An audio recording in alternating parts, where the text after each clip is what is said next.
everybody, I'm Leticia. Thanks for joining us today. Last week we celebrated Easter, the day we celebrated that Jesus rose from the dead. What an incredible day that was for Jesus' friends. When he had been arrested and killed, his friends felt as though they were living a nightmare. 3 days later, when Jesus rose from the dead, they were filled with joy.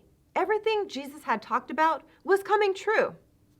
But in some ways, the whole thing must have seemed like some sort of dream, especially when Jesus appeared in the same room with them, even though the doors were locked. Jesus ate with his disciples. While he ate with his disciples, he showed them the scars in his hands from the nails that pierced his hands. And he showed them the wound, the hole in his side from the sword, to prove to them that he was real. But Thomas wasn't there at the time. "I must see the nail marks for myself. That's the only way I'm going to believe," Thomas insisted. A week later, Jesus appeared again. This time, Thomas got to see him as well. "My Lord and my God," Thomas exclaimed. Jesus continued to show it for his friends over more than a month.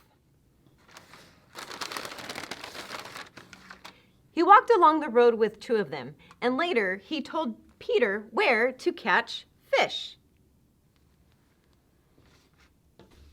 Jesus even made breakfast for Peter and several of the other disciples.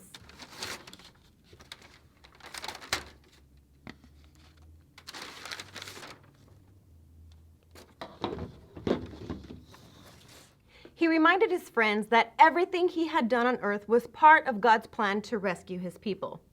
He quoted old prophecy that reminded them that the Messiah was going to suffer.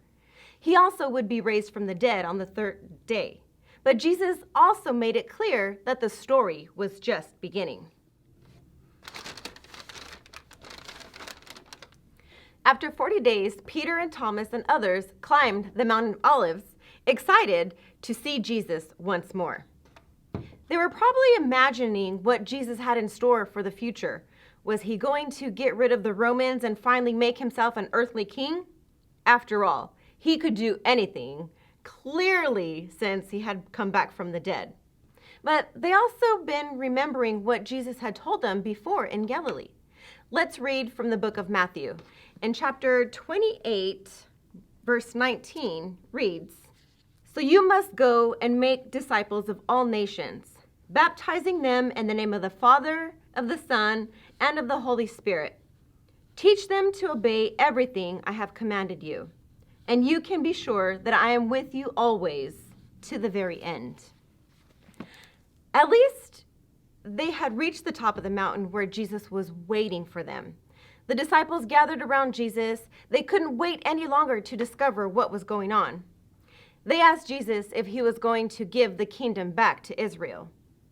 Let's read from the book of Acts. In chapter 1, verse 7 and 8, read, "He said to them, 'You shall not be concerned about times or dates.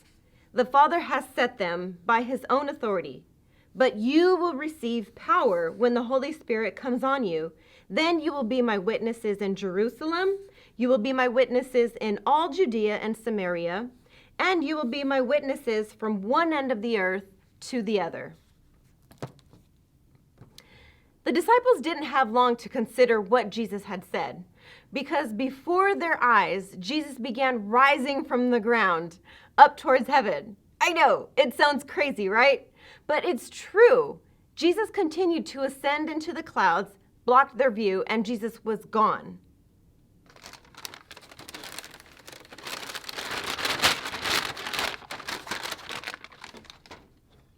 As Jesus' friends stared up into the sky, two angels dressed in white appeared beside them. Let's check out what the angels had said. In Acts chapter 1, verse 11 reads,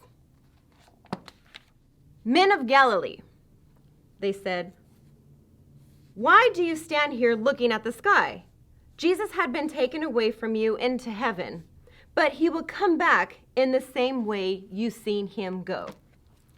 Amazed and a bit dazed, the disciples finally climbed back down the hill to Jerusalem, reflecting on the big job Jesus had left for them. Jesus wanted everyone to hear about him. people all over the world. It was a huge job, but they could do it with the power of God. The mission Jesus gave his disciples, amazing. Jesus told his disciples to spend the rest of their lives pointing others to him, their neighbors, people they met in town, people in other cities, even people to the most faraway places they could imagine. That's our mission too, telling people about God, showing them how Jesus lived. This week, as you go out, watch for ways you can tell others about God.